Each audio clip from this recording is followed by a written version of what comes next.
అయితే ఈరోజున చాలామంది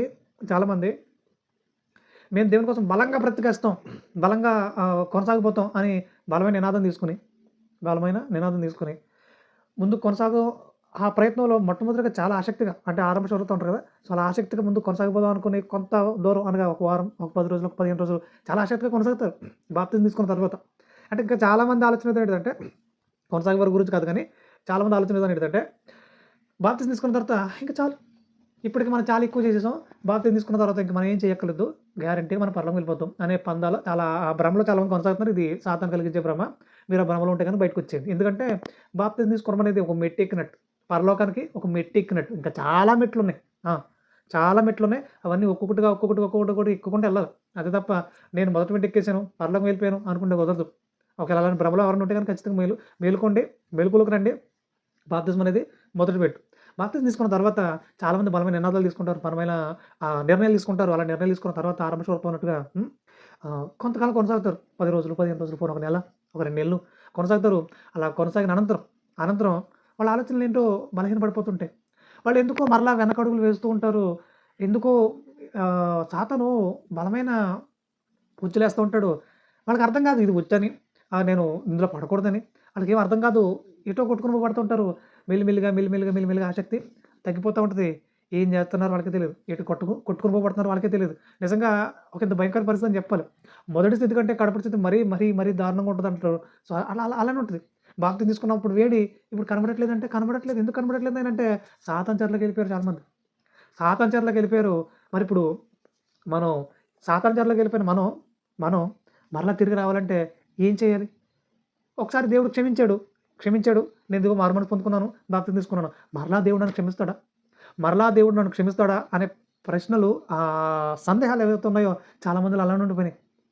అంటే వీళ్ళు ఎంత భయంకరమైన పాపంలో పడిపోయారో వాళ్ళకి తెలుసు. అది వాళ్ళకి మాత్రం తెలుసు. ఇప్పుడు వాళ్ళ ఆలోచన ఎలా ఉందంటే దేవుడు మళ్ళీ నన్ను క్షమిస్తాడంటారా? నన్ను మరలా దేవుడు క్షమించి ఆయన దగ్గర చేర్చుకుంటాడసలు? ఇంత పెద్ద పాపం చేశాను నేను మారుమనసు పొందిన తర్వాత, బాప్తిజం ఇచ్చిన తర్వాత నేను ఇంత పాపం చేశాను. ఆయన నన్ను ఒకసారి పరిశుద్ధపరిచాడు. నేను మరలా బురద తప్పించుకున్నాను. ఆయన నన్ను మరలా కడుగుతాడా? కడగడేమోలే. మరలా ఆయన అడగడం బాగోదేమోలే అని చాలామంది వెనక్కి తిరిగిపోయి ఎటు వెళ్ళిపోతున్నారో తెలీదు. ఇంచుమించుగా బ్రతుకున్న వారిని చీమ కుట్టినా అమ్మో అని మెలుకువలో ఉంటారు. ఎక్కడా అని చూసుకొని దాన్ని చంపేద్దాం. దోమ కుట్టినా వెంటనే దాన్ని చంపేయాలనుకుంటాం. అంటే బ్రతుకున్నాం కాబట్టి. ఇప్పుడు చాలామంది ఆత్మీయంగా చనిపోయారు. ఇలా చనిపోయినోళ్ళు తేలు కుట్టినా గాని ఏం కాదు. మెదలడు. తేలు కొడుతున్నారు నిన్ను, పాము వచ్చి కొడుతున్నారంటే పట్టించుకోరు. ఎందుకంటే ఆళ్ళు ఆల్రెడీ చచ్చిపోయారు. ఇలా ఆత్మీయంగా చాలామంది చచ్చిపోయారు. మీరు జీవించుచున్నామనే పేరు మాత్రం మీకుందేమో గానీ, మీరు మృతులే. ఆత్మీయంగా మృతులే అంటున్నాడు. మరి అలా మృతులైపోయినోళ్ళు వాళ్ళు ఏ పాపం చేస్తున్నా సరే వాళ్ళకేమి పట్టనట్టు ఉంటది. అలాంటి వారిని దేవుడు మరలా వెనక్కి తీసుకురావాలనుకున్నాడు. ఎందుకంటే వాళ్ళు ఇంకా బ్రతికే ఉన్నారు కనుక. చనిపోతే దేవుడు కూడా ఇంకా వాళ్ళని పట్టించుకోడు. ఎందుకంటే మనకు మరో అవకాశం లేదు. బ్రతికుండగానే మరో అవకాశం ఇవ్వాలనుకుంటున్నాడు. అలా ఎవరైతే దేవునిలో మొదటగా బలంగా కొనసాగి ఇప్పుడు చల్లారిపోయి పాపంలో కొనసాగుతున్న వారు ఎవరైనా ఉన్నారా? ఈ వీడియో చూస్తున్న వారిలో?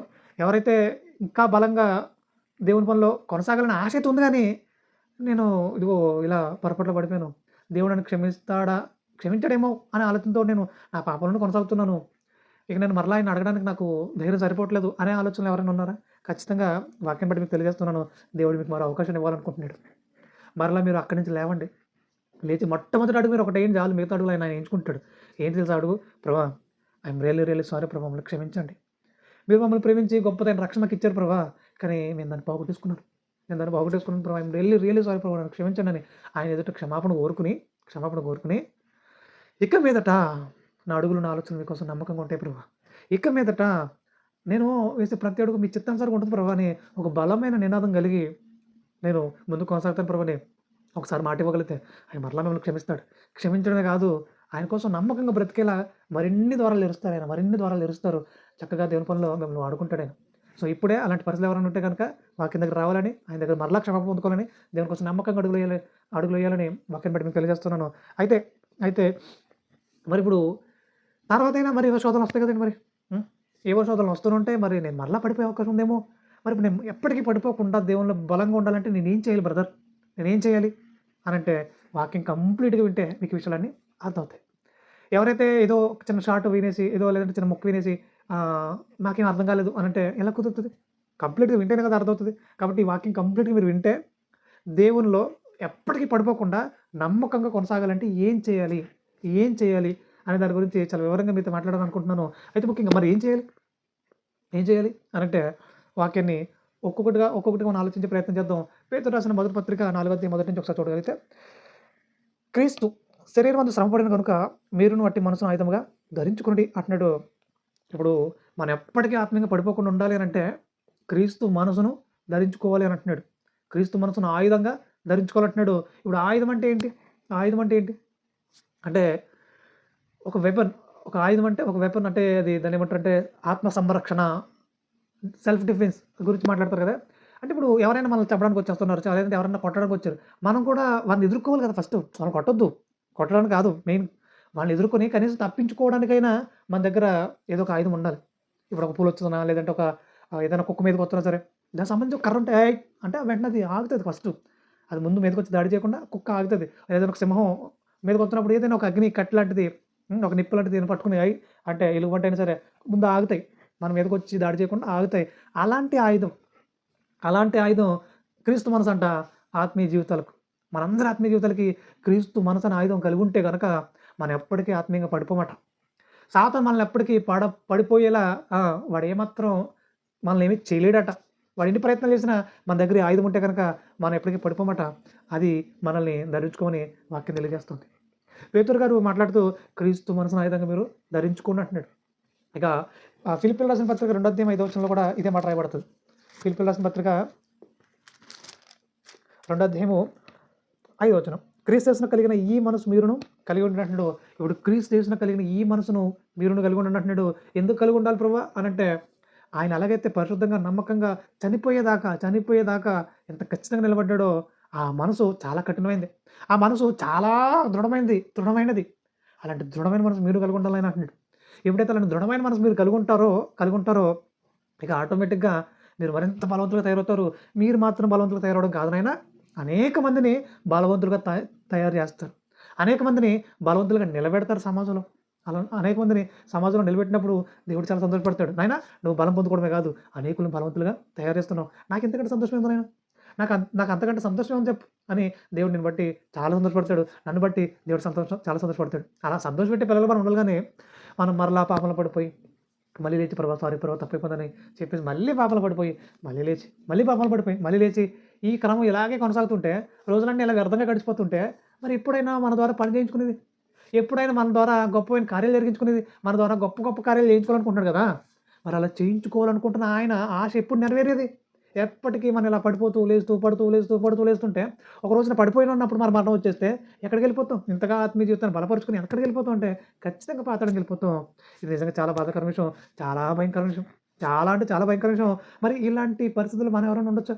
సత్యం ఎరిగిన వారిగా మనం ఉండొచ్చా అంటే అస్సలు ఉండకూడదు. మెలకువ కలిగి ఉండాలి. ఇదిగో ఇంతవరకు మనకు పోరాటం చేసామేమో, పోరాటం చేసామేమో, ఇక మీదట మనం ఎవరి మనసు కలిగి ఉండాలంట? ఆయుధంగా క్రీస్తు యేసు యొక్క మంచి మనసును మనం కలిగి ఉండాలంట. అలా కలిగి మనం నడుచుకోగలిగితే ఖచ్చితంగా మనం గొప్పమైన విజయాలు సాధిస్తాం. మనం విజయాలు సాధించడం మాత్రమే కాదు, అనేకులు విజయాలు సాధించే విధంగా వారిని ట్రైన్ చేయగలుగుతాం. ఖచ్చితంగా వాళ్ళందరినీ ట్రైనింగ్ చేయగలుగుతాం. వారందరినీ సత్యంతో నిలబెట్టగలుగుతాం. సత్యంలో బలంగా కట్టగలుగుతాం. ఇది గొప్పదని ధన్యత చెప్పాలి. కాబట్టి ఇప్పటివరకు పడిపోయిన వారు ఎవరైతే ఉన్నారా? ఖచ్చితంగా లేచి నిలబడండి. క్రీస్తు యేసు యొక్క మంచి మనసును ధరించుకోండి. మరి ఇప్పుడు ఆయన మనసు ఏంటండి? అది కూడా చూద్దామా? ఆయన మనసేంటి అనంటే, ఆయన లేచిన దగ్గర నుంచి నిద్రపోయేదాకా కూడా ఏం చేశాడు ఆయన అని ఒకసారి మనం పరిశీలించగలిగితే, తెల్లవారుజామునే లేచేవాడట ఆయన. బైబిల్‌లో రాయబడింది లూకా సువార్తలో. తెల్లవారుజామునే లేచేవాడట. అంటే పెందల కడనే లేచి అని అంటది. అంటే పెందల కడనే లేచి ఏం చేసేవాడాయన? ప్రార్థన చేసేవాడట. రాత్రంతా ప్రార్థన ఆల్రెడీ. రాత్రంతా ప్రార్థన కంప్లీట్ చేసేవాడు. ఇక తెల్లారి లేవడమే అప్పటికే జనాలందరూ వచ్చేవారట ఆయన దగ్గరికి. ఇక బోధించడం ప్రారంభించేవారట. రాత్రంతా ప్రార్థన చేసి, మళ్ళీ తెల్లారగట్ల లేచి మళ్ళీ బోధించడం ప్రారంభించేవాడట. అంటే పొద్దున్నే బోధ జరిగిస్తున్నారాయన. రాత్రంతా ప్రార్థనలు గడుపుతున్నారు. పగలంతా ప్రభువు పనిలో అనగా తండ్రి పనిలో నమ్మకంగా కొనసాగుతున్నారాయన. మనం కూడా మరి వాక్యం ప్రకటించాలండి అనంటే, వాక్యం ప్రకటిస్తున్న వారు ఎవరైతే ఉన్నారో, సత్యం చెప్తున్నారు ఎవరైతే ఉన్నారో, మొట్టమొదటిగా మన హృదయాల్ని వాక్యంతో నింపుకోవాలి.